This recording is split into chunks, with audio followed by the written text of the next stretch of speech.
वाले हैं parts of the small intestine. आज हम लोग क्या पढ़ने वाले हैं? Parts of the small intestine. आइए वन बाय वन पढ़ना शुरू करते हैं। बस हमें यहाँ पर इसका मॉर्फोलॉजी पढ़ना है। बस यहाँ पर हमको क्या पढ़ना है? मॉर्फोलॉजी पढ़ना है, मतलब ये स्ट्रक्चर पढ़ना है। क्या पढ़ना है? स्ट्रक्चर पढ़ना है। और ये थोड़ा ध्यान देते हैं, ये जो स्मॉल इंटेस्टाइन का जो पार्ट है, जो एक ऐसा शेप का नजर आ रहा है, सी शेप का नजर आ रहा है, ये क्या है? इवोएनम है। क्या है? इवोएनम। इवोएनम इवोएनम C shape structure. C shape structure. इवोएनम कैसा है? एक सी शेप स्ट्रक्चर है। यू नो, इवोएनम is an anterior most part of the small intestine. Ivoenum is the anterior most portion of a small intestine. You know, anterior means anterior means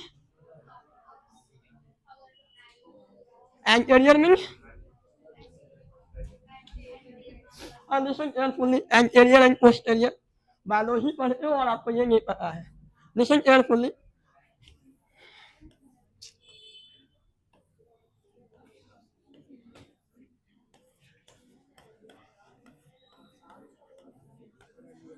अरे ये कोई animal है, अरे ये कोई animal है, अरे क्या अजीब हाल है। अरे क्रैश कोर्स में हो ना, ऐसा लग नहीं रहा है, ऐसा लग नहीं रहा है क्रैश कोर्स में। सीधा वैसा ना, ये सीधा वैसा नॉनसेंस।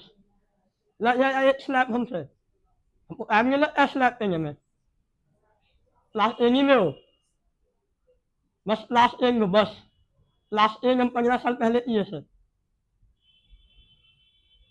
ये लिसन केयरफुली, ये एनिमल है। हम थोड़ा बायोलॉजिकल डायरेक्शंस को क्लेरिफाई कर रहे हैं। ये एनिमल है और ये एनिमल का आगे वाला पोर्शन है। एनिमल का आगे का पोर्शन, ये साल पैर का जानवर है। एनिमल के आगे वाले पोर्शन को हम एंटीरियर पोर्शन बोलते हैं। क्या बोलते हैं?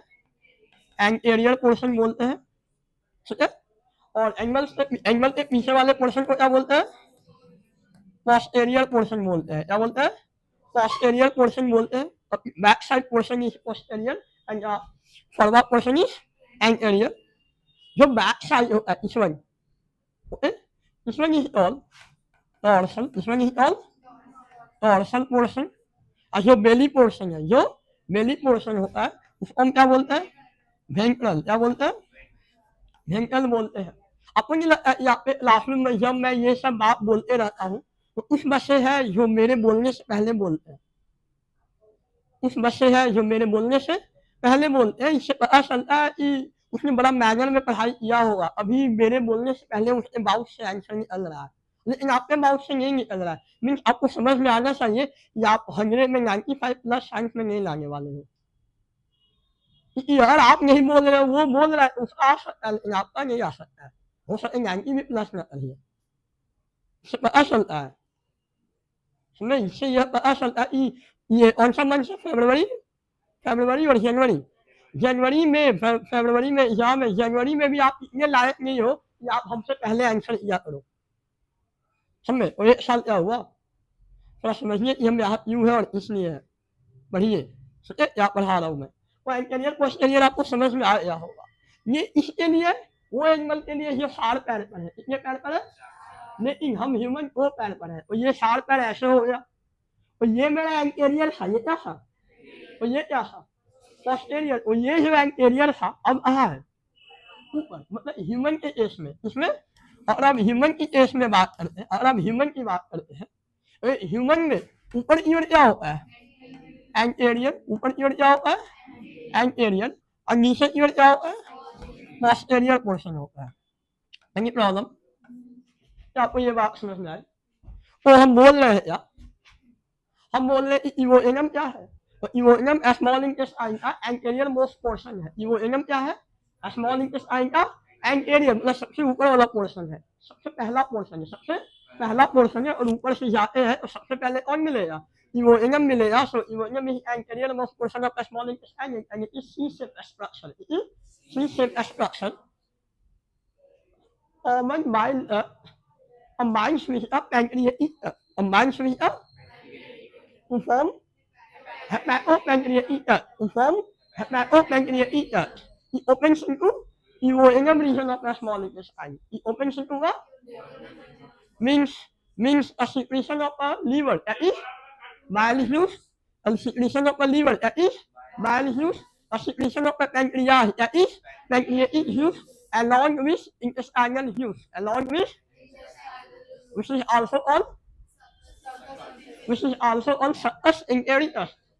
All these juices, all these falls into a small intestine in the duodenum region, into a duodenum region.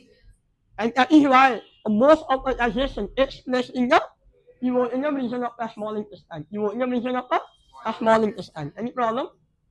This portion is highly oily portion. Highly oily portion. This highly oily portion is called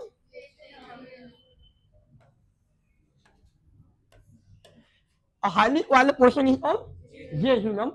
Jejunum is a middle, highly oily portion of the small intestine. Highly oily portion of the small intestine.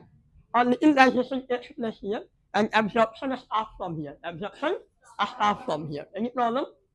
Any problem? No. The last portion, this one. You can see here, this portion is going to meet into a large intestine. Is going to meet into a large intestine. This portion is called ileum. What? What is the spelling of ileum? ILEUM. Okay.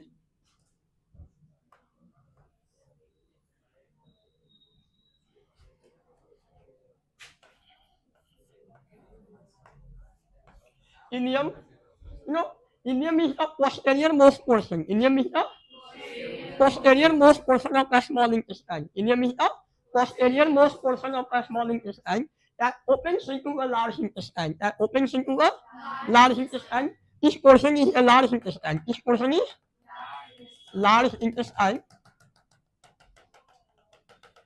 Okay, this portion is large intestine.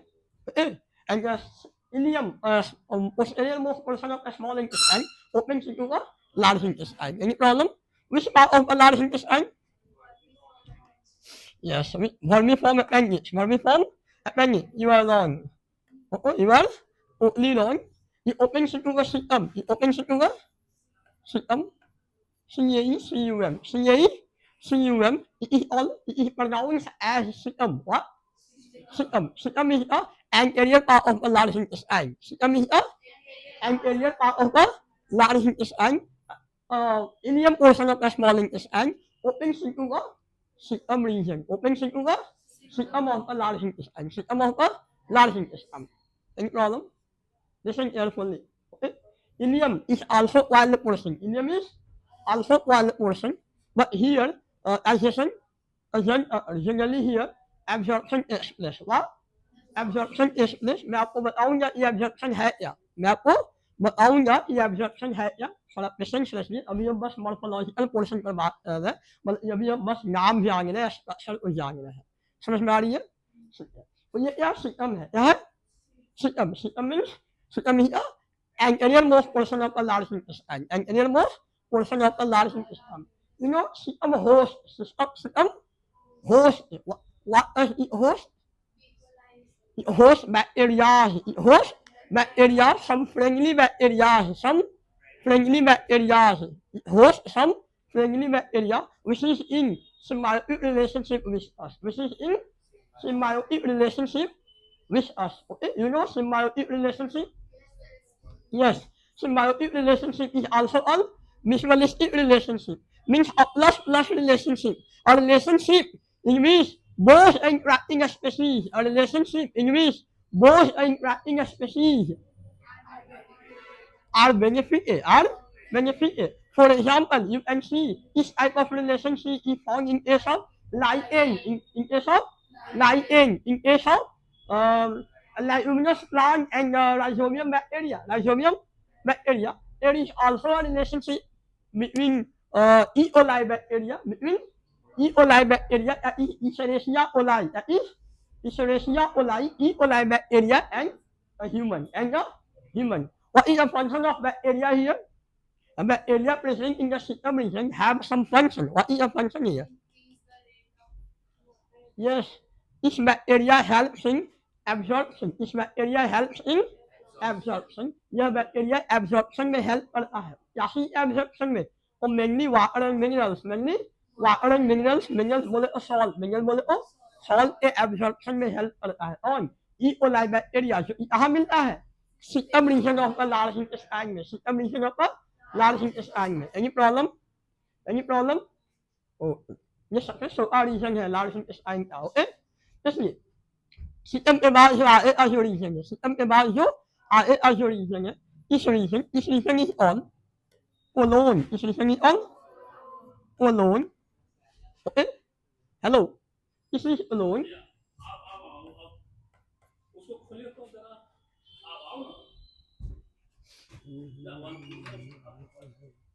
Hello, alone, what? Alone, this is alone, this is alone.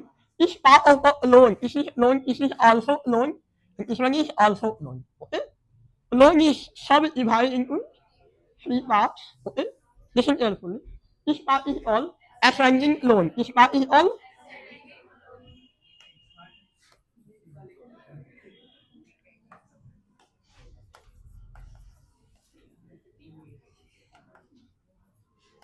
this part is all ascending alone. This part is all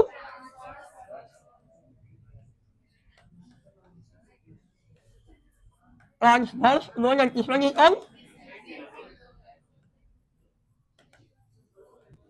descending alone. आपने बोला hello, आपने बोला कि loan के तीन part है, loan के कितने पार्ट है, तीन पार्ट है, ascending loan, transverse loan and descending loan. क्या ऐसा है? ये और भी पार्ट है, और भी पार्ट है ना, और कौन सा पार्ट है?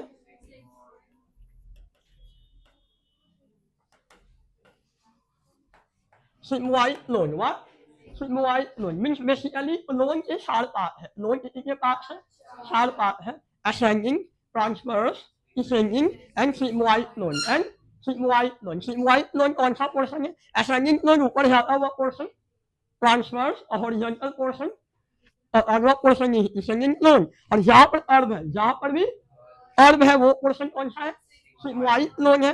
और ये जो पोर्शन है सिग्मोइड लोन के बाद वाला जो ये पोर्शन है, this is rectum, this is rectum. Rectum is the posterior most portion of the large intestine.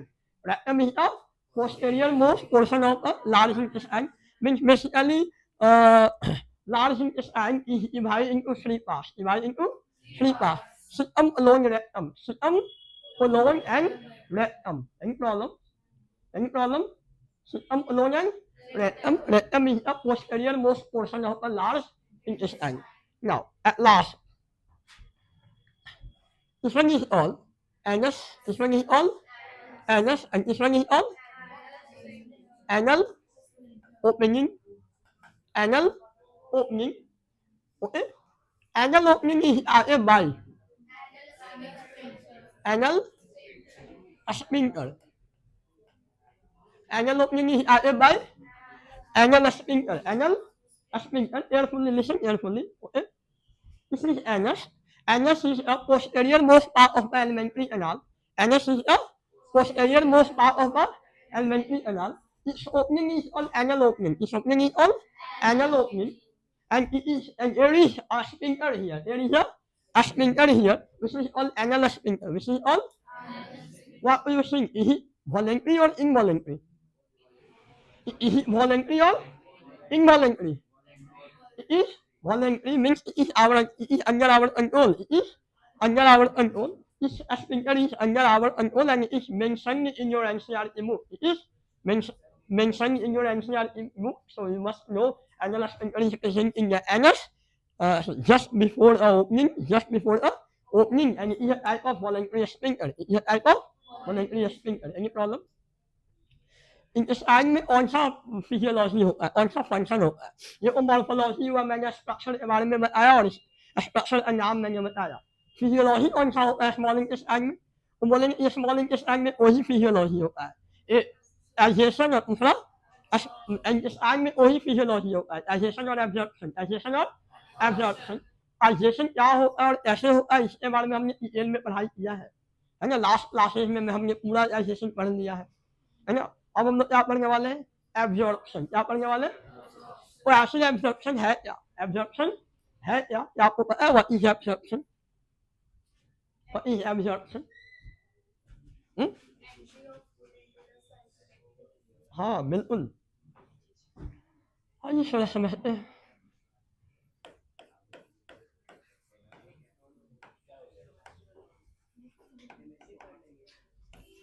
क्या नहीं समझे? एब्जॉर्प्शन। इसलिए एब्जॉर्प्शन की शुरुआत कहाँ से होती है? एब्जॉर्प्शन की शुरुआत कहाँ से होती है? स्मॉल इंटेस्टाइन से या लार्ज इंटेस्टाइन से या स्टमक से? कहाँ से होता है? माउस एविटी से। कहाँ से होता है? माउस एविटी से। माउस नहीं बोलना चाहिए, माउस एविटी बोलना चाहिए, because there is some difference, there is some difference.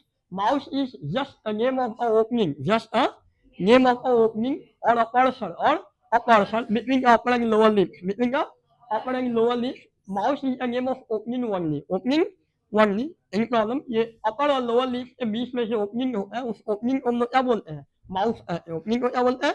Mouse. लेकिन एब्जॉर्प्शन की शुरुआत माउस एविटी या फिर ओरल एविटी से ही हो जाती है, माउस एविटी या ओरल एविटी से ही हो जाती है। लेकिन प्रॉब्लम ये है कि आप लोग में से बहुत सारे ऐसे कैंडिडेट हैं जिनको एब्जॉर्प्शन का मतलब पता ही नहीं है। आई नो है नहीं, मुझे पता है। बोलो व्हाट इज एब्जॉर्प्शन, क्या जानते हो? हिंदी में एक्सप्लेन करो, एटलीस्ट हिंदी में एक्सप्लेन करो। क्या समझते हो एब्जॉर्प्शन से? क्या समझते हो हीरो? नथिंग, उसमें नहीं कोई। एब्जॉर्प्शन का क्या मतलब है? 1 साल पहले ये लेसन पढ़े थे हम लोग, है ना? जब 10 महीना हो गया होगा या इतने समय में इतना बार तुमने स्कूल में एग्जाम दिया होगा, ये पोर्शन आया भी होगा एग्जाम में, लेकिन फिर भी तुमको अभी तक पता नहीं है ये एब्जॉर्प्शन है क्या। और यही तैयारी हो रही है। इससे आप कितना स्कोर कर पाओगे? आपके परफॉर्मेंस के हिसाब से हम अभी जज कर सकते हैं। आपका 70% के आसपास मार्क्स आएगा, वो भी हम ज़्यादा ही बोल रहे होंगे। ये मत सोचना 80+ भी करोगे तुम, ऐसा नहीं लगता हमको। बोलो हम तुम्हारा केमिस्ट्री फिजिक्स तीनों हम क्वेश्चन अभी पूछ देते हैं, समझे? तीनों क्वेश्चन में हम सवाल हम तीनों क्वेश्चन पढ़ा सकते हैं। भले ही हम बायो एफएलई है लेकिन तीनों क्वेश्चन पढ़ाते हैं और तीनों बहुत महंगा वे में बताएंगे, समझे? तो आप लोग तैयारी में वो बात नजर आएंगे। बोलिए एब्जॉर्प्शन क्या है? बोलिए एनीवन फ्रॉम इस साइड। एब्जॉर्प्शन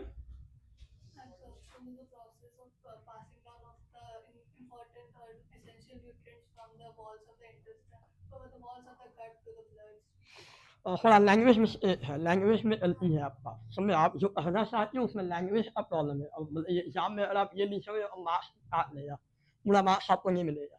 समझे? आपने बोला इम्प्रूव में एरियल, पहले बात या बोले क्या? Passing down, why down, down सब क्यों आ रहा है? पासिंग इनको बोलिए ना, ओके ना? पहला ये बात ये बोलिए, इफ्यूजन बोलिए, ज़्यादा बेटर होगा। समझे? लिसन केयरफुली, लैंग्वेज पर ध्यान दीजिए, लैंग्वेज बहुत मैटर करता है, समझे? भोजन का डाइजेशन हो गया ना, भोजन का डाइजेशन हो गया ना स्मॉल इंटेस्टाइन में, तो उस डाइजेस्टिव फूड मटेरियल का, उस डाइजेस्टिव फूड मटेरियल का ब्लड वेसल में आया ना। तो डाइजेस्टिव फूड मटेरियल अब ब्लड में आना, डाइजेस्टिव फूड मटेरियल जैसे कि हमने स्टार्च उठाया था, type of complex carbohydrate, type of complex carbohydrate, starch digested into a simplest form glucose, simplest form glucose। और ग्लूकोज डाइजेस्ट हो चुका है, अब उसको ब्लड में आना जरूरी है ना, क्योंकि आपको पता है ना कि रिस्पायरेशन सेल में होता है, सेल साइटोप्लाज्म और माइटोकॉन्ड्रिया में। सेल में ग्लूकोज ग्लूकोज ऑक्सीडेशन होता है, ग्लूकोज को हम लोग तोड़ते हैं तब जाके रिस्पायरेशन होता है, तब जाके एनर्जी बनता है, तब जाके एनर्जी बनता है। आपने ये पढ़ा है ना? अरे भाई वो एनर्जी बनाने के लिए ग्लूकोज चाहिए, ग्लूकोज है कहाँ? इंटेस्टाइन में डाइजेस्टेड फॉर्म में, उसको सेल लाना पड़ेगा ना, उसको सेल लाना पड़ेगा। और डाइजेस्टेड मटेरियल वो ब्लड वेसल में लेते हैं और फिर वो ब्लड वेसल उसको टिश्यू ले जाएगा। तो डाइजेस्टेड मटेरियल को ब्लड वेसल में लेना इज एब्जॉर्प्शन, इज एब्जॉर्प्शन। बोलो समझ में आई? अरे समझ में आई? जो खाना पच जाता है उस खाना को हम लोग अपने ब्लड वेसल में जब ले लेते हैं उसको हम क्या बोलते हैं? एब्जॉर्प्शन कहते हैं। Any problem? हाँ, कुछ ऐसा भी न्यूट्रिएंट्स होते हैं जिनको डाइजेशन करने की जरूरत नहीं होती है। हम लोग डाइजेशन के बारे में पढ़े, इसके बारे में पढ़े, कार्बोहाइड्रेट के बारे में पढ़े, कार्बोहाइड्रेट का डाइजेशन होता है, फैट के डाइजेशन के बारे में हमने पढ़ा, और हमने प्रोटीन के डाइजेशन के बारे में पढ़ा। क्या हमने विटामिन के डाइजेशन के बारे में पढ़ा, मिनरल्स के डाइजेशन के बारे में पढ़ा? हमने विटामिन या मिनरल्स का डाइजेशन के बारे में नहीं पढ़ा, ना ही वाटर के बारे में कुछ पढ़ा है, ऐसा कुछ। क्यों? क्योंकि ये लोग पहले से ही एब्जॉर्बेबल फॉर्म में है, ये लोग पहले से ही एब्जॉर्बेबल फॉर्म में होते हैं। तो इसीलिए इन एब्जॉर्प्शन माउस एमिटी से शुरू हो जाता है, माउस एमिटी से शुरू हो जाता है। अभी अभी जब आपको अभी पेन में सॉरी आपके आप में अगर पेन होता है, आप में अगर पेन होता है तो जो आप मेडिकल हॉल से या डॉक्टर के पास जाते हो वो आपको पेन किलर प्रोवाइड करता है। क्या प्रोवाइड करता है? पेन किलर को हम लोग बायोलॉजी का लैंग्वेज में एनाल्जेसिक्स कहते हैं। क्या कहते हैं? एनाल्जेसिक्स मतलब पेन किलर होता है समझ। तो हम लोग को एनाल्जेसिक्स मतलब पेन किलर प्रोवाइड करता है। कभी कभी डॉक्टर बोलता है कि सुनो क्या करना है कि स्पून में पानी ले लेना है और उसी स्पून में पानी लेकर मेडिसिन को डालकर पहले मिला लेना है स्पून में और उसके बाद उसको पीना है। ऐसा बोला जाता है। जनरली बचपन में ऐसा ज़्यादा बोला जाता था, है नहीं? या फिर कभी कभी डॉक्टर बोलते हैं कि टैबलेट को माउस में लिए रहना है, माउस में लिए रहना, उसको निकलना नहीं है, माउस में ही कुछ समय लीजिए या फिर उसको लास्ट में पानी में मिला के उसके बाद पीजिए। आपको लगता होगा यार कितना अजीब डॉक्टर है, आखिर पेट में जाएगा वो मिलिए नहीं जाएगा और बाहर मिलाने से क्या फायदा, है नहीं? आपको भी लगता होगा ना कि पेट में जाने के बाद वो इजॉल्व हो ही जाएगा और फिर बाहर स्पून में इजॉल्व करके हम क्यों पी रहे हैं? तो आपको बड़ा डॉक्टर बेवकूफ़ लगता होगा, है नहीं? है नहीं? वो फ्री में पढ़ाई किया है क्या? हाँ? इसलिए ऐसी बात नहीं है। वो ऐसा इसलिए बोलता है कि आपका जो पेन का प्रॉब्लम है वो जल्दी सही हो, जल्दी सही हो, क्विक रिएक्शन हो, क्या हो? क्विक रिएक्शन हो, क्विक आपको रिलीफ मिले। उसके लिए वो क्या करता है कि जो टैबलेट्स होता है उसको पहले इज़ोल्व करने के लिए बोलता है पानी में और फिर पीने को बोलता है। ऐसा करने से क्या होता है कि आप एब्जॉर्प्शन माउस कैविटी के अंदर ही शुरू हो जाता है। जो मेडिसिन है उसका उस पोर्शन क्या हो गया? माउस कैविटी में ही क्या हो गया? एब्जॉर्ब हो गया और माउस कैविटी में ही एब्जॉर्ब हो गया। वो आपको टाइम की बचत हुई, टाइम की बचत हुई क्योंकि अब अगर आप ऐसा नहीं करते हो और मेडिसिन डायरेक्टली ले लेते हो अपने स्टमक में तो पहले वहाँ पर वो इजॉल्व होगा, फिर वहाँ एब्जॉर्प्शन होगा, फिर बॉडी में फैलेगा। ऐसे क्या होगा? क्विक रिस्पॉन्स होगा। क्या होगा? क्विक रिस्पॉन्स होगा। इससे पता चलता है कि माउस कैविटी में एब्जॉर्प्शन होता है। इस एब्जॉर्प्शन हो सकता है वाटर्स, मिनरल, रॉक्स या रॉक्स, ये सबका एब्जॉर्प्शन माउस कैविटी से शुरू हो जाता है। Any problem? So absorption start from mouse cavity. Absorption is up from mouse cavity. Yes, most of fertilization takes place in, sorry, most of absorption takes place in a small intestine. Why is a small intestine के बारे में बात करना शुरू करते हैं? Listen, hello, listen carefully, okay?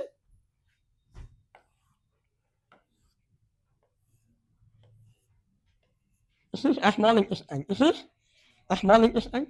या आपका small intestine जैसा रहा है cross-sectional view है, क्या है? Cross-sectional view है। हमने इसको क्या किया? एक पाइप है, क्या है? उसको मैंने कर दिया। अब हम ये cross-sectional view है, क्या है? cross-sectional view है। लेकिन ये cross-sectional view में कुछ गलती है। क्या गलती है? ये एक्चुअली में इसका जो ये ऐसा आपको नहीं लगता ये क्या है इसका? ये जो नली है ये इसका क्या है? क्या है ये? अरे ल्यूमेन क्या? Lumen means cavity, lumen means cavity, ये कैविटी है। डाइजेस्टिव फूड मटेरियल कहाँ है? इसी में है।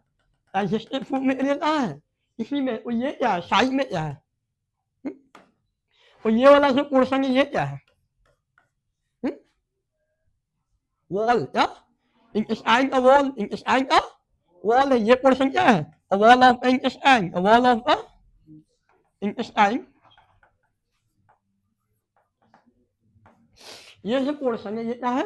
वॉल ऑफ द इंटेस्टाइन है, वॉल ऑफ द इंटेस्टाइन है। लेकिन ये डायग्राम 100% सही नहीं है, ये डायग्राम 100% सही नहीं है। तो इसको और भी प्रॉपर मैनर में अगर बनाने की कोशिश करें तो इसलिए हम इसको क्या करने वाले हैं,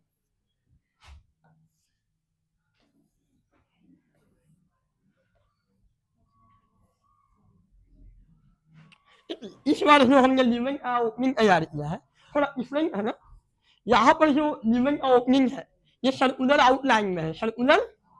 यहाँ पर ल्यूमेन का जो ओपनिंग है वो क्या है?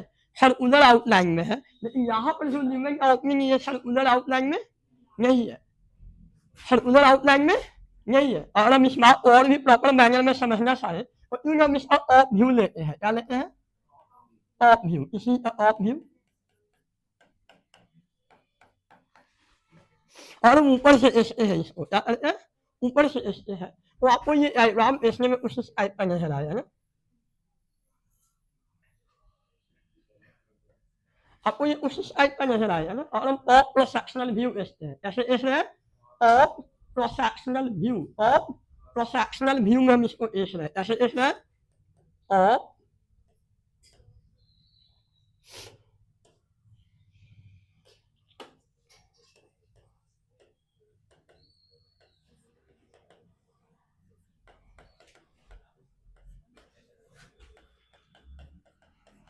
हम इसको प्रोसेशनल व्यू में देख रहे हैं। ये जो पोर्शन है, ये पोर्शन क्या है वाला? बोलेंगे ये इसका ल्यूमेन है, ये इसका क्या है? ये इसका क्या है? ल्यूमेन पोर्शन है। ये इसका क्या है? ल्यूमेन पोर्शन है। अब बाकी का जो ये पोर्शन है, बाकी का जो ये पोर्शन है, ये इसका क्या है वाला? वॉल है। ये इसका क्या है? वॉल है। ये इसका क्या है? वॉल है स्मॉल इंटेस्टाइन का। Any problem? आपको समझ में आ रही है? मैं ये सब डायग्राम क्यों बता रहा हूँ, थोड़ा समझिएगा। थोड़ा सा इसलिए एग्जाम्पल मैं क्या बोल रहा हूँ, इसलिए लिसन केयरफुली। मान लें इमेजिन करते हैं कि यहाँ पर एक सिलिंड्रिकल स्ट्रक्चर है जो कि स्मॉल इंटेस्टाइन है। क्या है? Small intestine cylindrical structure small intestine है, जिसको कि हम नीचे तक देख रहे हैं, like this way. Okay, this is cylindrical small intestine. Any problem? Any problem? Just like this water bottle. Just like this water bottle. This water bottle is cylindrical. This water bottle is cylindrical. Cylindrical. Okay, ध्यान से सुनिएगा। अगला क्या है? हम इसको करेंगे, क्या करेंगे? कहाँ से करेंगे?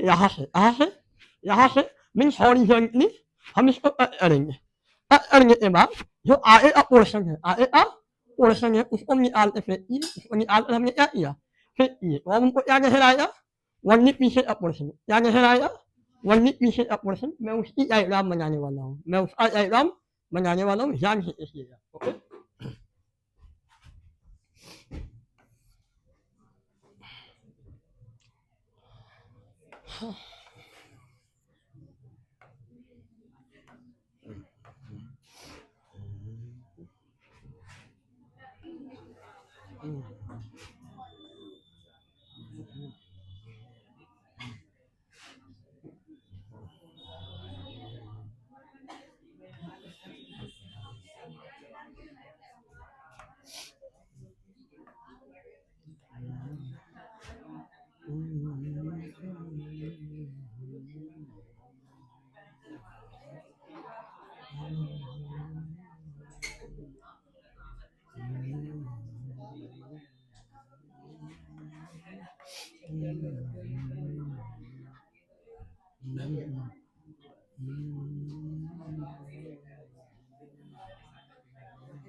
so hello, hey, listen. Okay, so this is a cross-sectional view of a small intestine. This is a cross-sectional view of a small intestine. This is a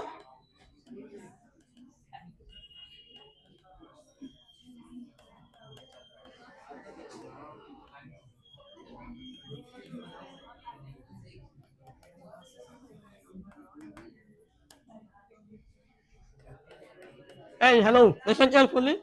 This is a cross-sectional view of a small intestine. मैंने बताया ये cross-sectional view कैसे है? मैंने क्या बोला? cylindrical structure लिया, just like थोड़ा समझिए मेरी बात को ध्यानपूर्वक। ठीक है, ये cylindrical structure है। ये क्या है? cylindrical structure है। आपको ध्यान देना चाहिए इसमें क्या ओपनिंग है? क्या है ये ओपनिंग? क्या है? ये ल्यूमेन है। क्या है? स्मॉल इंटेस्टाइन का ल्यूमेन है। भोजन इसी में, भोजन क्या है? इसी में है। और ये जो है ये क्या है? वॉल है। क्या है? वॉल ऑफ इंटेस्टाइन है, वॉल ऑफ इंटेस्टाइन है। और अगर मैं इसको बीच से करता हूँ, आगे वाले पोर्शन को फेंक देता हूँ, आगे वाले पोर्शन को Abang ko is ay ramnya helaya is ay ya. Ya wala person omnya ya.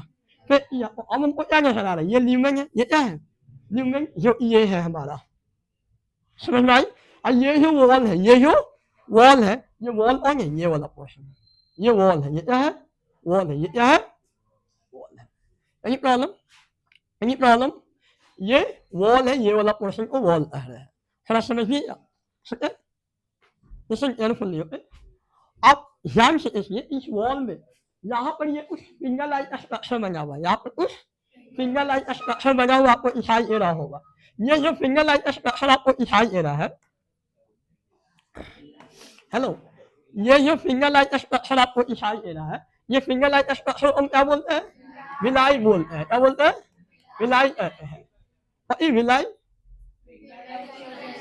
या small finger like projection is a small finger like projection from the wall of the small intestine from the wall of the small intestine and what is its function to increase the surface area to maximize the process of absorption इसका function क्या है बोलेंगे इसका function क्या है surface area को बढ़ाना इसका फंक्शन क्या है सरफेस एरिया को बढ़ाना ताकि एब्जॉर्प्शन के प्रोसेस को फास्ट किया जा सके एब्जॉर्प्शन के प्रोसेस को फास्ट किया जा सके एनी प्रॉब्लम यहाँ पर कुछ और भी बदलाव होते हैं हमें अगर आपने पढ़ा नहीं पढ़ा है हमें भिलाई में माइक्रो भिलाई भी होते हैं पता है आपको भिलाई में क्या होता है माइक्रो भिलाई भी होते हैं भिलाई में और क्या प्रेजेंट होते हैं माइक्रो भिलाई भी प्रेजेंट होते हैं माइक्रो भिलाई माइक्रो भिलाई क्या वाला ये फर्दर सरफेस एरिया को बढ़ाता है ये फर्दर सरफेस एरिया को बढ़ाता है ये सरफेस एरिया को और बढ़ाने का काम करता है ताकि एब्जॉर्प्शन और फास्ट हो थोड़ा ध्यान से इसी wall of the small intestine wall of the small intestine. A wall of the small intestine is supplied with blood vessel and lymph vessel. It is supplied with blood vessel and lymph vessel. ये red वाला जो मैंने vessel बनाया है red वाले vessels को हम क्या कह रहे हैं ब्लड वेसल्स कह रहे हैं रेड वाले वेसल को हम क्या कह रहे हैं ब्लड वेसल कह रहे हैं और येलोइश पोर्शन को हम क्या कह रहे हैं lymph vessel कह रहे हैं क्या कह रहे हैं lymph vessel here is all like eel. A lymph vessel present in the small intestine. A lymph vessel present in the small intestine. Present in the small intestine is like eel. Is all like eel. Any problem? ध्यान से सुनिएगा. Starch, a complex carbohydrate, polysaccharide is digested into simpler absorbable form, monosaccharide. For example, glucose is a type of monosaccharide. Glucose is a type of monosaccharide. So, absorption of glucose takes place in the small intestine through a blood vessel. Through a blood vessel means a small intestine blood vessel में absorb होता है. Blood vessel में absorb होता है. Glucose जो है blood vessel में चला जाएगा. Blood vessel में चला जाएगा. Any problem? By a process of diffusion. By a process of diffusion. Okay. Similarly, protein का simplest form क्या है? Amino acid. Amino acid is a simplest form of protein. और ये भी blood vessel में ही absorb होते हैं. ये भी absorb होते हैं. Blood vessel में ही क्या होते हैं? Absorb होते हैं. Any problem? अब आइए लास्ट बाकी मैंने बोला कि वाटर मिनरल्स वाइटमिन्स ये पूरे एलिमेंट्री एनाल में एब्जॉर्ब होते रहते हैं पूरे एलिमेंट्री एनाल में एब्जॉर्ब होते रहते हैं मेनली हमको इन चीज पर ध्यान देना है कार्बोहाइड्रेट प्रोटीन और फैट पर कार्बोहाइड्रेट प्रोटीन और फैट पर ध्यान देना है तो कार्बोहाइड्रेट और प्रोटीन का जो सिंपलेस्ट फॉर्म है दोनों एब्जॉर्प्शन कहाँ हुआ है ब्लड वेसल में हुआ है क्या हुआ ब्लड वेसल्स में हो रहा है अब आइए फैट का what is the simplest form of fat fatty acids and cholesterol. Fatty acids and cholesterol. क्या आपको पता है fatty acids दो प्रकार के होते हैं? Yes, of course. दो प्रकार के fatty acids होते हैं. एक को क्या बोलते हैं?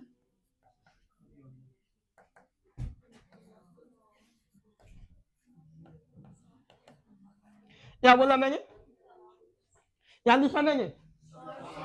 Yes, short chain fatty acids. Short chain fatty acids. और एक क्या होते हैं? Long sin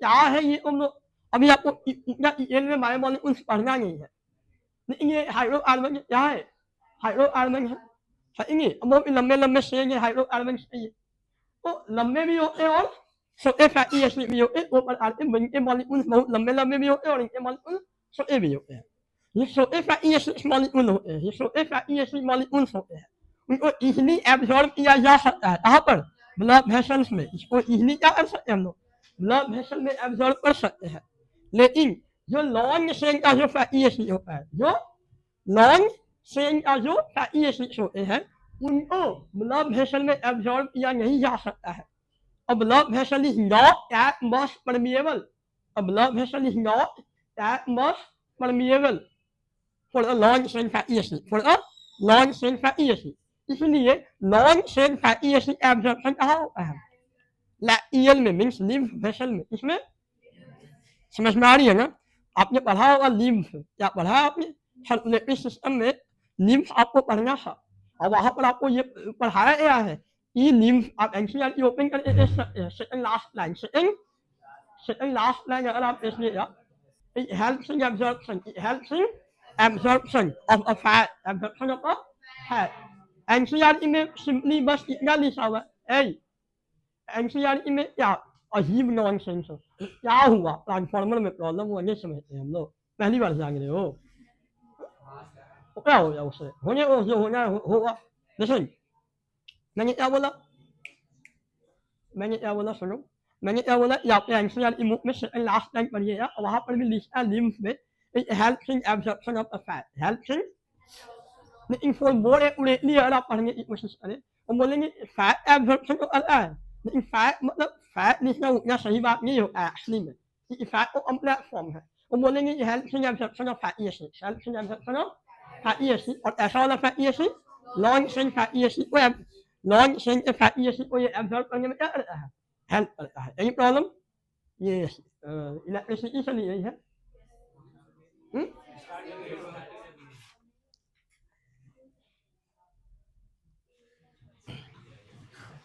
समझ में आई ओ लॉन्ग चेन फैटी एसिड को एब्जॉर्ब किया जाता है लिम्फ वेसल के थ्रू लिम्फ वेसल के थ्रू जिसको लैक्टियल कहते हैं क्या कहते हैं लैक्टियल कहते हैं अब सुनिए hello vitamins there are two types of vitamins you know a fat soluble vitamins and water soluble vitamins there are two types of vitamins fat soluble and water soluble vitamins okay what are the example of fat soluble vitamins yes vitamin A E E A vitamin A E and E and A vitamin A E A is an example of vitamins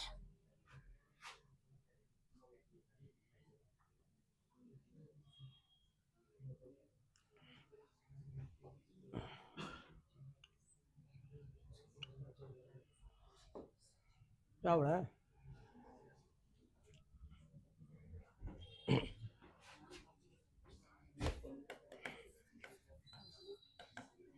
So there are two types of vitamins. There are two types of vitamins.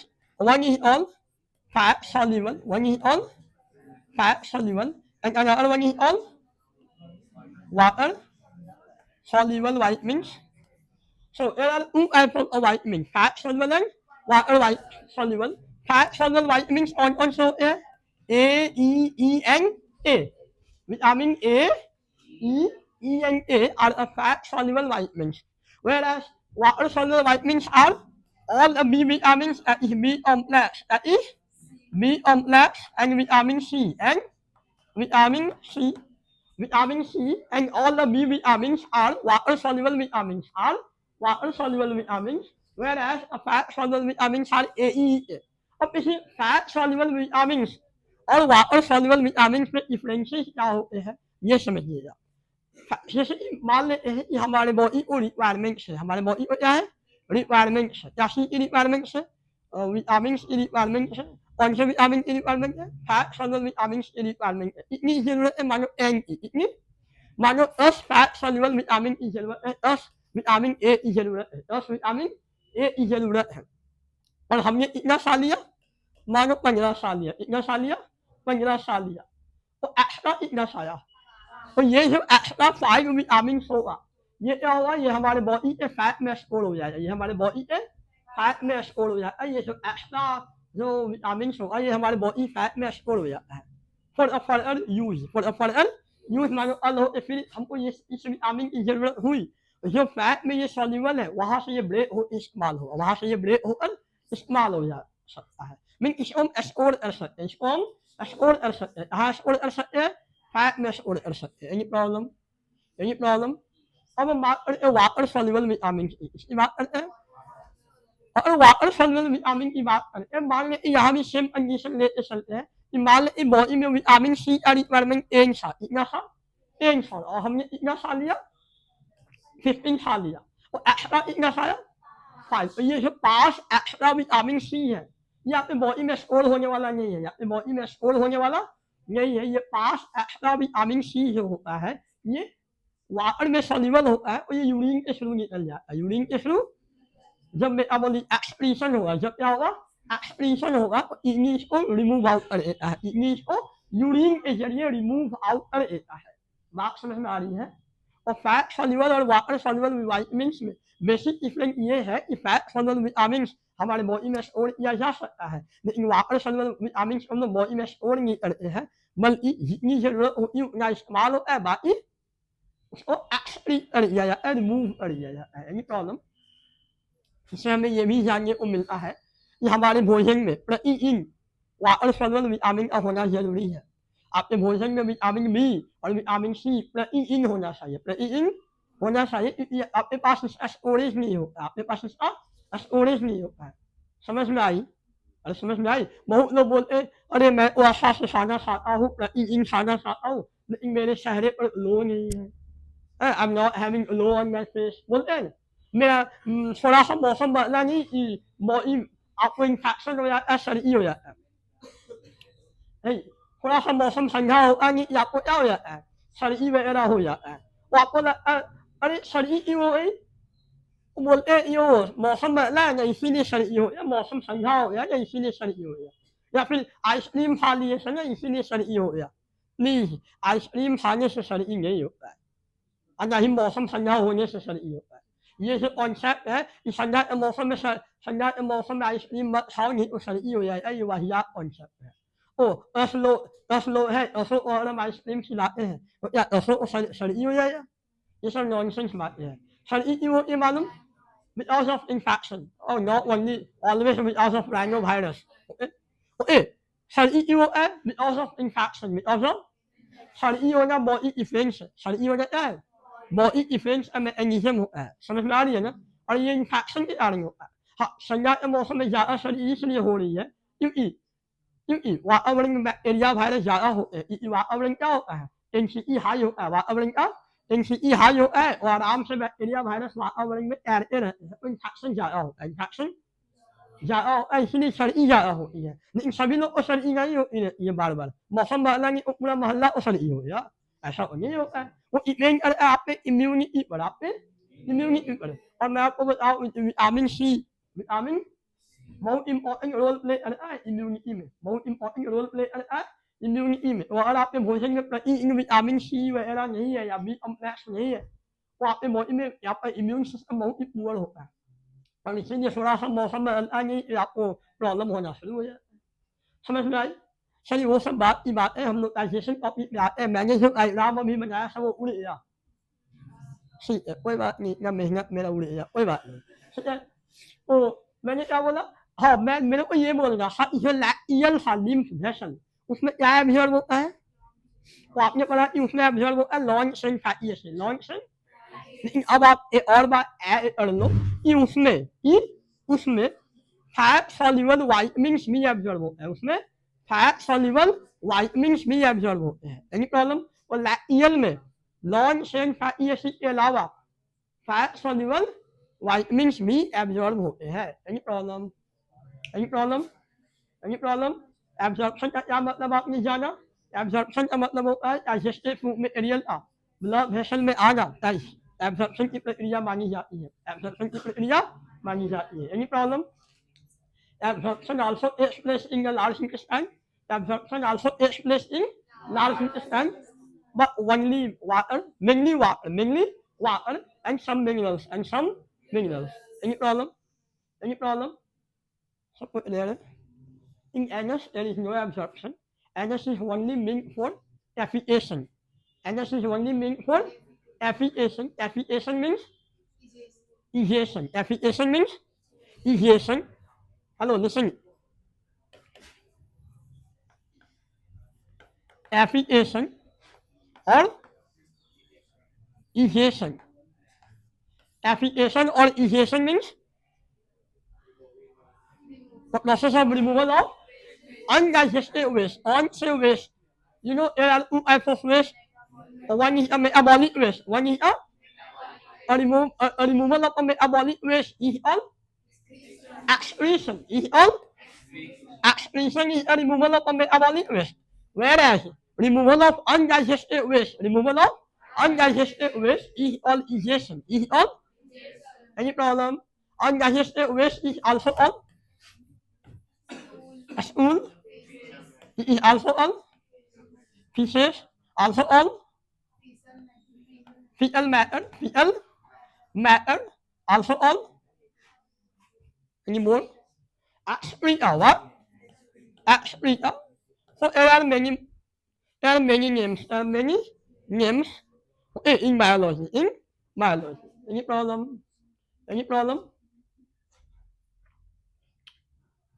I know so yeah. Application for it. I think it is completed. There is last one question. Appendix is left and assimilation. What? Assimilation. Para sa assimilation process is. Hello.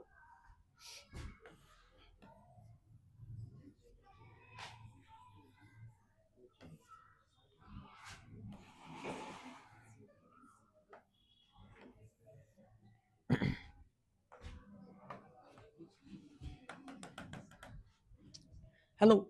Digested food material blood vessel में आना. Digested food material blood vessel में आना. क्या कहलाया ऐसा? Absorption. क्या कहलाया ऐसा? Absorption कहलाया ऐसा. कहलाया ऐसा ना? Digested food material blood vessel में आना. क्या कहलाया ऐसा? Absorption कहलाया ऐसा. यही blood vessel बॉडी में आगे बढ़ेगा. टिश्यू टिश्यू जो नॉर्मल टिश्यू होंगे वहां तक ये पहुंचेगा. टिश्यू के बीच में जो स्पेस होता है उसको हम क्या बोलते हैं? Intercellular space. इंटरसेलुलर स्पेस में क्या बड़ा हुआ होता है? टिश्यू फ्लूइड भरा रहता है. क्या बड़ा हुआ रहता है? टिश्यू फ्लूइड भरा हुआ रहता है. इंटरसेलुलर स्पेस में क्या भरा हुआ रहता है? टिश्यू फ्लूइड भरा हुआ रहता है ना? तो डाइजेस्टेड फूड में एरियल डाइजेस्टेड फूड में एरियल ब्लड वेसल में आना क्या कहलाया? एब्जॉर्प्शन. क्या कहलाया? और इसी डाइजेस्टेड फूड में एरियल ब्लड वेसल से होते हुए इंटरसेलुलर स्पेस और अल्टीमेटली सेल में जाना. अल्टीमेटली सेल जाना, टिश्यू जाना क्या कहलाता है? एसिमिलेशन. क्या कहलाया? यहाँ पर ही उसको इस्तेमाल किया जाएगा अलग अलग मेटाबॉलिज्म के लिए. अलग अलग मेटाबॉलिज्म के लिए. Any problem? Any problem? अरे समझ में आई? डाइजेशन, एब्जॉर्प्शन एंड एसिमिलेशन ये तीन कहानी है, तीन प्रोसेस है इस लेसन में. तीनों समझ में आई? डाइजेशन क्या था? कॉम्प्लेक्स फूड सब्सटेंस को सिंपलर एब्जॉर्बेबल फॉर्म में तोड़ना. मैंने इसको डिफाइन किया था. Digestion is a biological process in which a complex food substances are broken down into simpler absorbable form by the physical and the biochemical means. Any problem? Absorption is a process by which digested food material is diffused into a blood vessel or lymph vessel. And what is assimilation? Assimilation is a process in which absorbed food material passes into a intercellular space and into a tissue. Any problem? Now let's talk about appendix. मैंने appendix diagram अभी बनाया था लेकिन वो erase हो गया है, हमको दोबारा से करना पड़ेगा. हाँ, listen. ये कौन सा पोर्शन था? ये सिस्टम पोर्शन था. क्या सही है? सिस्टम पोर्शन था. और नीचे वाले पोर्शन को क्या बोलते हैं? appendix. क्या बोलते हैं?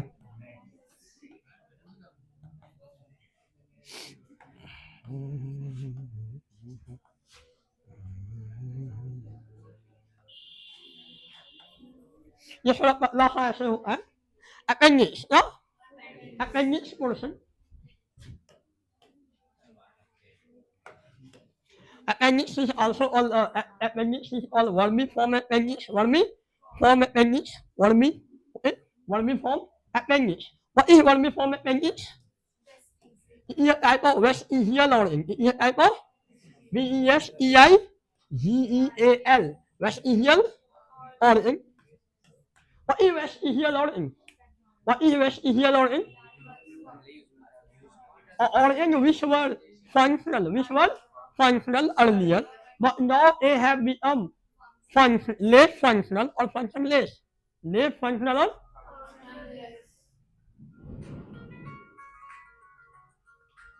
Babita ma'am.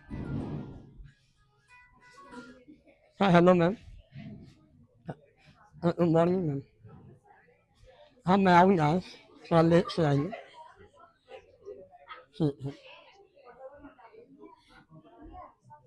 Hi, hello, listen. Hey, hello, listen. So, vestigial organ, what? Vestigial organ. What is vestigial organ? An organ which were functional earlier. Functional? But now they have become less functional or functionless. Or या उसमें function है ही नहीं या फिर function है भी बहुत ही कम है बहुत ही हमारे पास इसके बहुत सारे एग्जाम्पल्स है अपेंडिक्स पहले इस्तेमाल किया जाता था डाइजेशन में अपेंडिक्स को पहले क्या किया जाता था इस्तेमाल किया जाता था अपेंडिक्स में सॉरी डाइजेशन में क्या डाइजेशन में यासी पहले क्या था पुराने समय में हमारे पास फायर नहीं था हमारे पास फायर नहीं था हम लोग क्या करते थे प्लांट को रॉ ही खा लेते थे प्लांट को रॉ खा लेने का मतलब है कि बिना पकाए बिना फायर पर उसको पकाए हम लोग उसको खा जाते थे पकाने से क्या होता है जब हम लोग भोजन को गर्म पानी में डालते हैं इससे होता क्या है सॉफ्ट हो जाता है इन्होंने कहा सॉफ्ट करने का मतलब है कि बहुत सारे मॉलिक्यूल्स ब्रेक हो जाते हैं मीन डाइजेशन की प्रक्रिया वहाँ भी एक प्रकार से शुरू हो गई है बहुत सारे कॉम्प्लेक्स मॉलिक्यूल क्या हो जाता है ब्रेक हो जाता है भोजन आपका सॉफ्ट हो जाता है उसको बाद में डाइजेस्ट करना रिलेटिवली आसान हो जाता है समझ में आ रही है लेकिन पहले ये सुविधा हमारे पास कुछ नहीं कि हमारे पास फायर वगैरह सारी नहीं समझ नहीं तो हम लोग क्या करते थे प्लांट को यूं ही खा जाते थे प्लांट को यूं ही खा जाते थे डायरेक्टली हम लोग प्लांट को खाते थे और वैसे कंडीशन में प्लांट में सेलुलोज नहीं होता क्या होता है स्टार्च के अलावा जो कि बहुत ही ज़्यादा कॉम्प्लेक्स कार्बोहाइड्रेट है बहुत ही ज़्यादा कॉम्प्लेक्स कार्बोहाइड्रेट है उसको डाइजेस्ट करना इतना भी आसान नहीं होता प्लांट में और भी बहुत ही हाई कॉम्प्लेक्स कार्बोहाइड्रेट प्रेजेंट होते हैं जिनको डाइजेस्ट करना उतना आसान होता नहीं है तो इसके डाइजेशन के लिए हमारे पास अपेंडिक्स भी हुआ करता था अपेंडिक्स भी हुआ करता था जो कि कॉम्प्लेक्स फूड मटेरियल को डाइजेस्ट करने में हेल्प करता है लेकिन later on with discovery of fire है ना हम लोग क्या फायर डिस्कवरी हो गया फिर लेटर ऑन एग्रीकल्चर करना शुरू करिए और हम लोग सॉफ्ट भोजन खाना शुरू करिए सॉफ्ट भोजन खाना शुरू करिए राइस वगैरह सॉफ्ट है रिलेटिवली टू बाहरा ज्वार रिलेटिवली टू पहले हम लोग हार्ड फूड मटेरियल ज़्यादा खाते थे अब हम लोग सॉफ्ट खा रहे हैं विद टाइम धीरे धीरे हम लोग सॉफ्ट भोजन खाना शुरू किए अपेंडिक्स का यूज अब हो गया तो हमारे आप लोग को इवोल्यूशन लेसन नहीं पढ़ना था इवोल्यूशन में है ना एक साइंटिस्ट का नाम पढ़ना था लेमार्क क्या लेमार्क का थ्योरी है जिसको लेमार्किज्म कहते हैं Lamarck theory of use and disuse theory of जिस चीज का ज़्यादा इस्तेमाल करते हैं वो ज़्यादा डेवलप हो जाता है ज़्यादा डेवलप होता है जैसे या मैथमेटिक्स ज़्यादा बनाइएगा और माइंड ज़्यादा शार्प होता है माइंड ज़्यादा शार्प हो जाता है कोई लड़का डंबल्स को उठाता है डंबल्स को उठाता है और यहाँ पर मसल्स आ जाता है यहाँ पर क्या होता है मसल्स आ जाता है क्यों क्योंकि बॉडी को ये एहसास होता है कि ये जो पोर्शन है यहाँ पर ज़्यादा फंक्शन हो रहा है ज़्यादा क्या हो रहा है फंक्शन ज़्यादा हो रहा है और यहाँ मसल डेवलप करने की ज़रूरत है और वैसे इसमें बॉडी यहाँ क्या करता है मसल को डेवलप करता है लेकिन ध्यान रहे लड़का लोग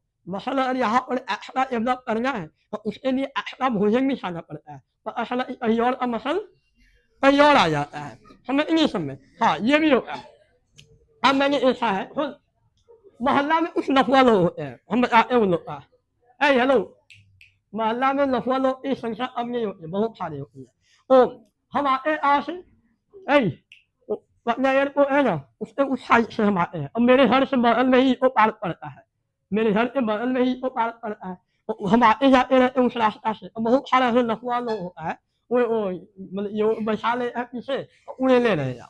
अब इसलिए क्या उसका उसे उड़ाता है तो मैं बता रहा हूँ उसका पैर इतना हम लोग का पैर का बनावट ऐसा होता है, हम लोग का पैर का बनावट कुछ टाइप का होता है, उस टाइप का होता है ना भाई, मतलब ये थोड़ा मोटा हुआ फिर यहाँ पतला फिर ये भी मोटा हुआ फिर पतला है नहीं, ऐसा ही ना होता है। उन लोग को तुम देखना हमने ये उनका पैर होता है, ये उनका पैर होता है, मतलब बहुत सारा मतलब सिंपली उनका पैर ऐसा ही होता है बस। ऐसा क्यों होता है मालूम, ऐसा क्यों होता है समझिएगा। वो लोग को लगता है उनको लगता है ऐसा कि यहाँ पर बॉडी यहाँ पर मसल डेवलप करने से लड़कियाँ इम्प्रेस हो जाती है, उनको ऐसा लगता है और वो लोग ऐसा करने के लिए चले जाते हैं, लेकिन उनको इतना दिमाग उमाग को रहता नहीं है समझे, उनको क्या पता, वो लोग ये सोचते कि यहाँ पर मसल डेवलप होने से लड़कियाँ इम्प्रेस हो जाती है। एक्चुअली वो लोग बसते रहते हैं ना 8 क्लास 11 12 में सब बसल हो रहा है, इनको आइडिया ही क्या होता है, लड़कियाँ उससे इम्प्रेस नहीं होती है, लड़कियाँ इम्प्रेस होती है आपके स्टेटस से, आपके स्टेटस से या कितने स्टेटस है समझे, उससे इम्प्रेस होती है। ए बॉय तो इसका मतलब ये भी नहीं होता है, तो इसका मतलब ये भी नहीं होता है कि मार्बल 5 को ऐसे ऐसे करेंगे रोक पर वो लड़कियाँ इम्प्रेस हो जाती है। सुनिए ध्यान से, सुन लो तो लड़का सुनो ना, ये जो R15 से ऐसे ऐसे करते हैं ना, आपको लगता है कि इम्प्रेस हो जाते हैं इससे समझे ना, तो ऐसा भी नहीं है, जो समझ वही इम्प्रेस होगी ना जो तुम्हारी टाइप की है, मतलब तुम ये रहेगी वही तो सुनो लड़का, अगर कोई समझदार लड़की होती है ना जो नॉलेजेबल है और अच्छे समझदार लड़की है, उसको मालूम है इस R15 से क्यों घूम रहा है लड़का, वो लास्ट का जो बाइक है ये बाबू ही के पैसा से घूम रहा है, हमें अपना औकात 10 रुपए का नहीं है, अपना औकात 10 रुपए का नहीं है, बाप का पैसा से R15 खरीद के हीरो बन गया, समझदार लड़की को पता रहता है कि ये जो अभी उड़ रहा है ये बाप का पैसा है, ये बाइक कितने साल लाइफ हो 8 9 साल में इसका बाइक कबाड़ा हो जाएगा, ठीक हमें फिर ये जब जिस समय इसको पढ़ना चाहिए, जिस समय क्लास 10 11 12 में पढ़ना चाहिए उस समय तो यारवन 5 में एंगल घूम रहा है और हमको भी घुमा रहा है, हमें उससे पता चलता है इसकी सीरियसनेस क्या है, इसकी लाइफ में प्रायोरिटी क्या है, लाइफ में अगर वो आपको प्रायोरिटी बहुत ज़्यादा दे रहा है और समझिए उनिबा है, क्यों क्योंकि लाइफ में अगर आपको वो ज़्यादा प्रायोरिटी दे रहा है तो मतलब कि वो अपने करियर को प्रायोरिटी नहीं दे रहा है, अगर करियर ही उसका नहीं होगा तो उनको भी है ना, अभी तो बाप के पैसा से R15 घुमा रहा है ना, कल उनको साइकिल के पीछे बैठ के घुमाएगा, समझे, ये बात सोच लेना कि उनको 4 व्हीलर में देखो तुम लोग जिस जनरेशन में हो ना, तुम लोग जिस जनरेशन में हो 10 साल के बाद है ना तुम्हारे जनरेशन वाले मैक्सिमम लड़का लड़की लोग 4 व्हीलर से घूमना पसंद करेंगे, क्योंकि 2 व्हीलर का भी जमाना अब खत्म हो रहा है, 2 व्हीलर मतलब गरीब आदमी, इतना जान लो 2 व्हीलर मतलब गरीब आदमी ऐसा स्टेटस आ रहा है, समझ आने वाले 10 साल में 4 व्हीलर वाले समझ में आ रहा नहीं आ रहा है, और अगर आपके पास कुछ लायक अपने आप को नहीं बनाते हो ना तो आप उसमें नहीं हो, you are nothing, कोई भी समझदार लड़की वैसे लोग के पास नहीं जाती है, तो समझिए जिम ज्वाइन करने का भी जरूर होता है ना, और हम जिम ज्वाइन करते और मेहनत करते हैं तो उस हिसाब से भोजन भी चाहिए, है ना, अंडा मिल्क है ना, प्रोटीन पाउडर भी कुछ लोग लेते हैं लेकिन उसका भी लेने का नियम होता है, वो 5,000 वाला नहीं आता है, 15,000 20,000 वाला भी आता है, उसको खाइए तो खराब आया होगा, हमें ये बात होता है, थोड़ा समझदार बनिए, इस चीज को प्रायोरिटी देना है उस पर समझिए, इसलिए हेलो लड़का ओए listen, मैंने क्या बोला waste is here lord appendix क्या है, वेस्ट इज हियर लॉर्ड इसलिए लिसन, ये क्या है अपर आईली क्या है, अपर आईली है और ये लोअर आईली है, लोअर हम लोग में कितने आईली है, ए आंख में ओ आईली है, ए आंख में ओ आईली है, लाइक इस है ना, आप ब्लिंक करते हो क्या ऐसे ऐसे ऐसे बस ऊपर वाला ना, अब बस ऊपर वाला इसे उन्होंने नहीं करेगा भाई आया करके मारे समझ में आ रहा है ना, वो सुरायल है नहीं, वनली अपर वाला आईली मूवेबल है, वनली अपर वाला आईली क्या है मूवेबल है, लोअर आईली मूवेबल नहीं है, क्योंकि आपको मालूम है कि हमारे पास तीसरा आईली भी होता है, ये जो यहाँ पर लाल लाल नजर आ रहा है आस के ऑर्गन पर जो लाल लाल नजर आ रहा है वो इसराइली हुआ करता था, इसराइली हुआ करता था। और उस इसराइली का क्या नाम था?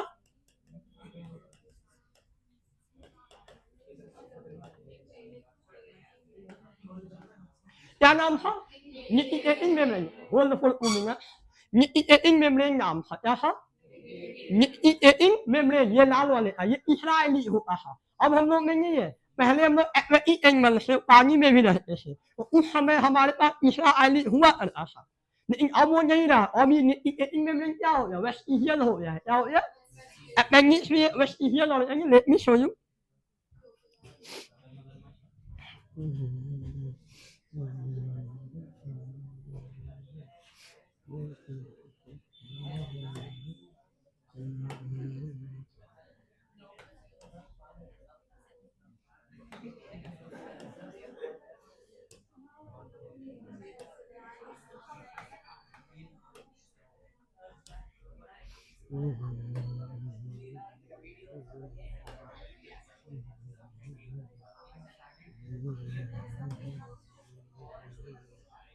See, इसलिए तीसरा लेयर पास हुआ ना अभी, ट्रांसपेरेंट लेयर। इसलिए ये वाला लेयर है नहीं है, इसलिए यही निकिटेटिंग मेम्ब्रेन है। चाहिए आपको दिखाई दिया? आपने इसे, ये निकिटेटिंग मेम्ब्रेन है, तीसरा लेयर है, ट्रांसपेरेंट है।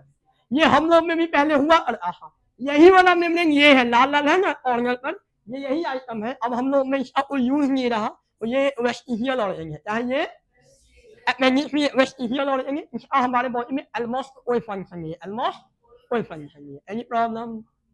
Any problem? ये पोर्शन क्लोज हुआ, ये पोर्शन क्लोज हुआ।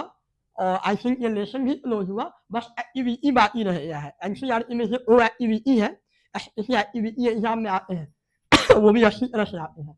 अब हम लोग एक्टिविटी को पढ़ेंगे और हम चाहेंगे कि नेक्स्ट क्लास में आप लोग एनसीईआरटी बुक लेकर आए, कि कुछ बात हम वहाँ लिखवाएंगे एक्टिविटी में, जहाँ से क्वेश्चन बनता है। हमें इस टाइप का क्वेश्चन बनेगा वो हम लिखवाएंगे, आप लोग आ जाना नेक्स्ट।